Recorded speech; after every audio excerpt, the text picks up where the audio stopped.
Hey everyone, I'm Val. In my previous video, we looked at the classic ICT model: consolidation followed by expansion, then a retracement into another block, and finally continuation in the direction of the expansion. In this video, we'll take that same model and go deeper. First, we'll quickly review the ICT Algorithmic Price Delivery Sequence to understand where this setup fits in the bigger picture.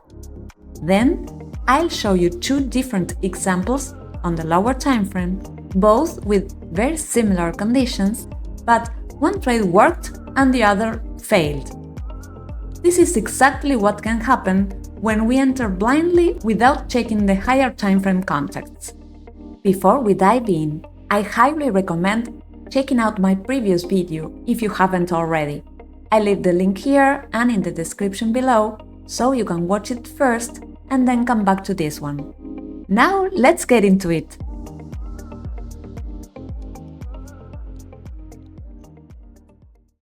Before we go into the charts, I want to explain how price moves according to the ICT's Algorithmic Price Delivery Sequence. This is something that really helps frame what we are looking at in lower timeframes. According to ICT, every move begins with consolidation. This is the starting point of the sequence.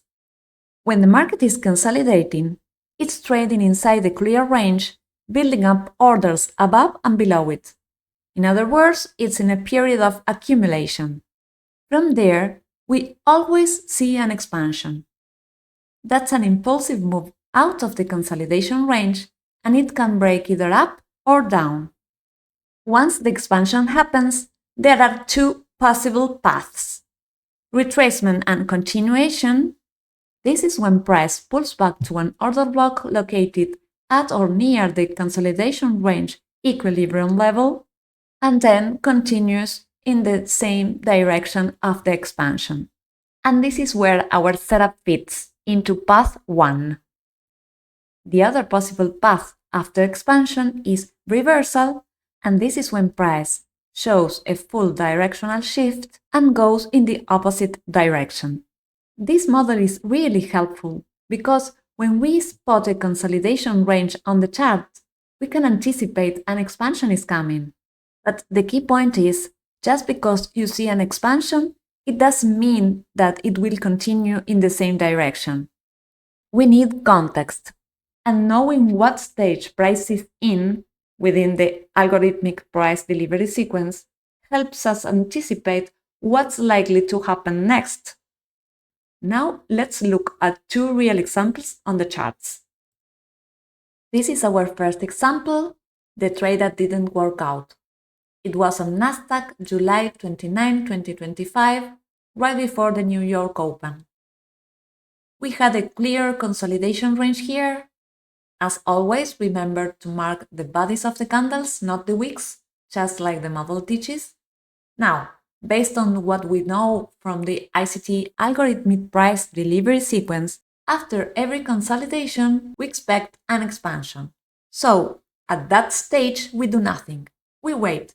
In this case, right at the 9:30 open, we saw a clear expansion to the upside. At that point, we could have marked our bullish order block near the equilibrium of the consolidation range, place a buy limit order at the high of the order block, and set the stop loss just below the range. At the end of the video, I'll explain why I personally prefer to use a limit order with this setup instead of a market order. As for targets, since the market was trading near all-time highs and we had no clean reference levels above, I typically go with 2 fib projections in these cases. So, we would have waited for price to retrace back to the order block, trigger our entry, and ideally continue in the direction of the expansion. But here it clearly didn't work out. Price came back, triggered our entry, and we would have been stopped out. The question is, what happened here? Why did this setup fail? As I mentioned before, we need context.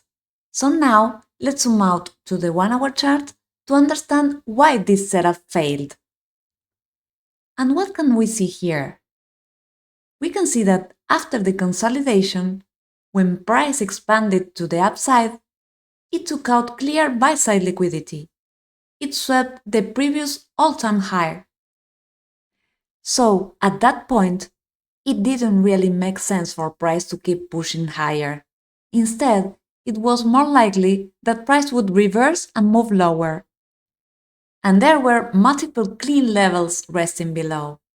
We had the London low, the Asia low, a huge new week opening up, and the new day opening up, and also the previous day low. So, after taking out key buy-side liquidity up there, the market reversed and started targeting all those levels below. So yes, the setup did follow the model, but the probability was very low because the higher timeframe context didn't support a continuation. So, dropping back down in the 2-minute chart, here's what happened after the reversal. We can clearly see a change in the state of delivery. Then, price started taking out all the levels we had marked earlier. It ran through London low, Asia low, the new day opening up, and the huge new week opening up.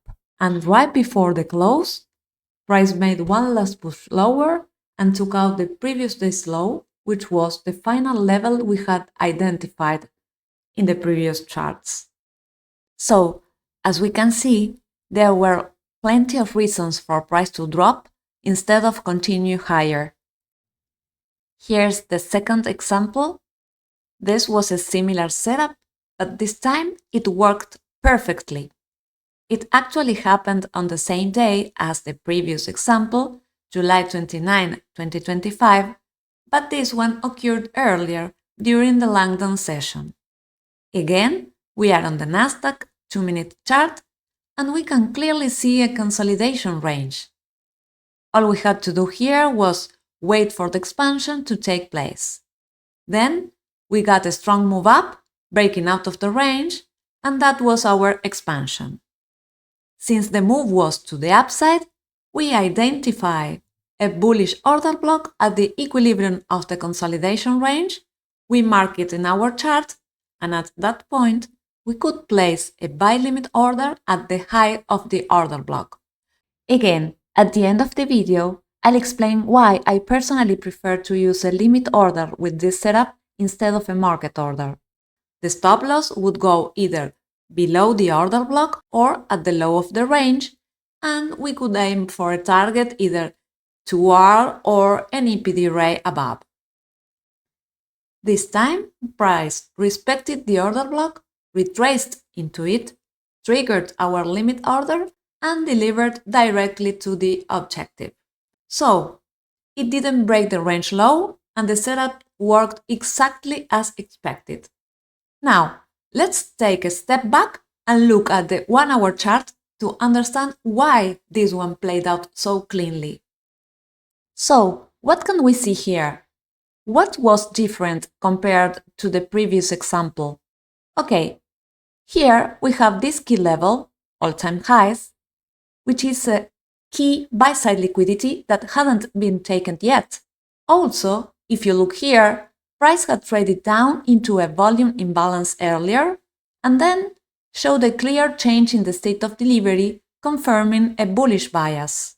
So, before the consolidation range and the expansion to the upside took place, we had untouched buy-side liquidity above, plus a bullish change in the state of delivery. That means a high probability continuation setup. The key takeaway here is that in both examples, the setup was exactly the same in the lower time frame. We had a consolidation range, then expansion, and then an order block entry. But the context was completely different. In the first example, there was no room for continuation higher, since the expansion took out the buy-side liquidity above, and after that, all the clean levels were left below. But in the second example, there was clear room for continuation higher, and the context confirmed it. What makes a setup high probability or a losing trade is the higher timeframe analysis. That's why, before anything else, I always start there. It's my first filter before framing any setup. For this setup and really for any setup, my rules are that all timeframes must point in the same direction. This is the higher timeframe alignment. I must know where the drawn liquidity is. If the main drawn liquidity has already been taken, continuation in that direction is less likely, so I avoid taking that trade. If there is no clear bias for me, then no trade. The setup must also align with phase 1 of the ICT Algorithmic Price Delivery Sequence that we saw at the beginning of this video, which is consolidation, expansion, retracement to the order block, and continuation in the same direction of the expansion. And as always, I recommend backtesting it yourself and journaling your results. A quick note on why I use limit orders for this setup instead of market orders. Based on my backtesting and experience, when this setup plays out, price often retraces so sharply and sometimes to the tick back to the order block that if I wait for a market order, I often miss the entry or get filled late at the worst price. And that usually means a bigger stop loss and a higher risk. So, when my bias is clear and everything aligns, I prefer using a limit order to secure the best possible entry. Of course, no setup works 100% of the time. Trading is a matter of probabilities. But when it does work, I want to be in with precision. I posted this setup and the rules I follow on X. You'll find the link in the description below if you'd like to download this and keep it for your records. I hope this video was helpful, and if it did, like and subscribe for more content like this. Let me know in the comments if you use this setup or if you'd like to try it. Thanks for watching and see you in the next one!